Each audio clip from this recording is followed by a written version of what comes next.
Le calme et le charme en hiver d'un petit port breton, on a choisi d'aller à Doëlan dans le Finistère avec bien sûr Guénaël Théo et Médéric Pirker.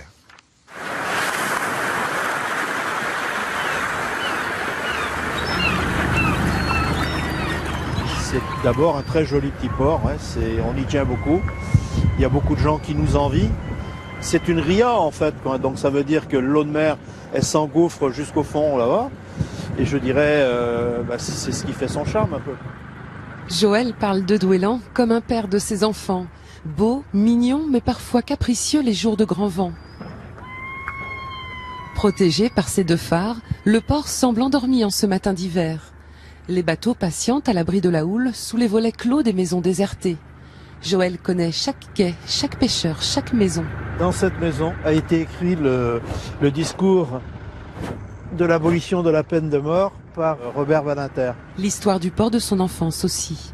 À la fin du 19e siècle, la sardine faisait vivre les gens du pays. Le petit port de Doëlan a été un port de pêche sardinier où l'on a compté pratiquement une trentaine de bateaux. Il y avait les bateaux partout dans le port.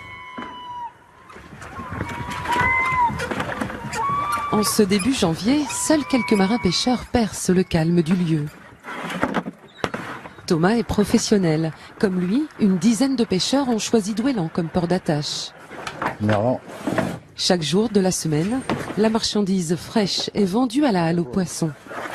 Thomas est très attendu. Merlan, tacos, lieux et crustacés partent rapidement. Est-ce que tu aurais un mâle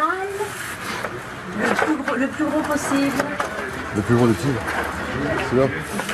Oui, voilà. Les prix sont fixes, contrairement à la criée. Et l'on vient ici de toutes les communes du coin. C'est bien pour nous, c'est formidable. On a un poisson frais au moins.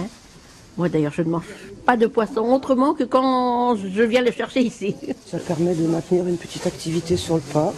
C'est aussi un lieu de rencontre, les voisins se croisent, donc je trouve que c'est quelque chose qu'il faut maintenir et ça permet aussi d'établir un lien social pour certaines personnes et surtout d'avoir du poisson frais quand même.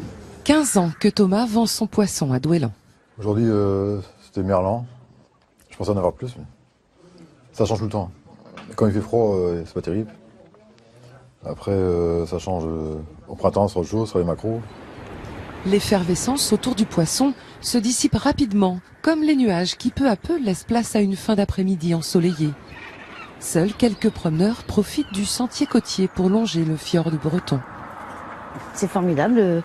De toute façon, il suffit de regarder, c'est le soleil qui brille dans l'eau du port, les bateaux. Bon, c'est calme, c'est sûr qu'il n'y a personne, pratiquement personne, parce que l'école a repris. Et puis les touristes sont partis. C'est notre océan, c'est notre mer, c'est ce qu'on a dans les tripes. Hein. On est né là, on est ou pas loin du moins, donc c'est merveilleux, quoi. On est heureux ici, on est bien. Bonsoir Marie-Jo. Bonjour ma chérie, meilleurs vœux. Ça va, meilleurs vœux, ouais, blavezmat. C'est dans l'un des rares cafés ouverts l'hiver que l'on aime terminer la journée. L'occasion de se retrouver entre amis et voisins. Tu me dis stop, hein, Gérard, quand on a assez. D'échanger autour des nouvelles du village. C'est super d'avoir un endroit où justement on peut se retrouver entre amis. L'hiver, voilà, c'est des petits bars sympas. On sait quand on arrive, on ne sait pas quand est-ce qu'on repart. Voilà, parce qu'il y a toujours quelqu'un qui vient et du coup on a toujours plein de choses à se raconter. Hélène a voulu ce lieu chaleureux et familial. Vraiment un échange dans tout ça et qui est valable aussi bien l'été que l'hiver et encore plus l'hiver justement quand il n'y a plus de touristes.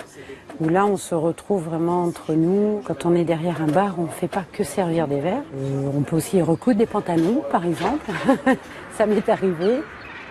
Une vie simple et paisible l'hiver, au rythme des marées, en attendant le retour des premiers visiteurs dès le printemps.